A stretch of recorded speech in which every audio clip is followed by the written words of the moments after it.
এই যে মই কৈ থাকোঁ এটা ঘৰ আৰু এখন গাড়ী আজিকালি মানুহৰ বেছিক নেচেচিটিৰ উপৰিও এটা ষ্টেটাছ হৈ পৰিছে। ঠিক তেনেকৈ আজি আছোঁ আমি এইটো ভূটেপোৱা বুলি কয়, বাঘমাৰাৰ ওচৰতে এইটো ছাইড। তো ইয়াতে তেওঁলোকে অলৰেডি এইখিনি কাম আজি আপুনি ভিডিঅ'টো যিখিনি দেখা পাই আছে অলৰেডি সেইখিনি কাম নিজৰ ফালৰ পৰা তেওঁলোকে কৰাইছিল। বাট তাত কি হ'ল এজ পাৰ বাছটো আৰু তেওঁলোকৰ যিটো কনভিনিয়েঞ্চ আছে সেই হিচাপে কিছুমান বস্তু তেওঁ মাজত কনফিউজিঙত আহি গ'ল। তো তাৰ কাৰণে তেওঁ আমাক এপ্ৰ'চ কৰিছে। এতিয়া ফ্ল'ৰ প্লেনৰ যিখিনি কাৰেকশ্যনছ আছে, য'ত যেনেকৈ আমি প্লাছ মাইনাছ কৰিব লগা আছে এই ছাইডটোত, মানে ৰুমবিলাকৰ পজিশ্যনখিনি, তো সেইখিনি আমি এতিয়া কৰাম।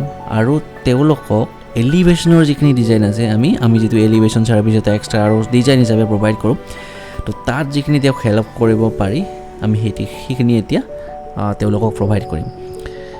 সেইকাৰণে মই কৈ থাকোঁ যে এটা বিল্ডিং কনষ্ট্ৰাকশ্যন কৰাৰ আগতে এখন আৰ্কিটেকচাৰেল ড্ৰয়িং, এখন ষ্ট্ৰাকচাৰেল ড্ৰয়িং আৰু এখন এলিভেশ্যন ড্ৰয়িঙৰ দৰকাৰ বা সেইটো বস্তুৰ কিমান ইম্পৰ্টেঞ্চ আছে, সেইটো বস্তু মানুহবিলাকে আচলতে কাম আধা হৈ যোৱাৰ পিছতহে ফিল কৰে।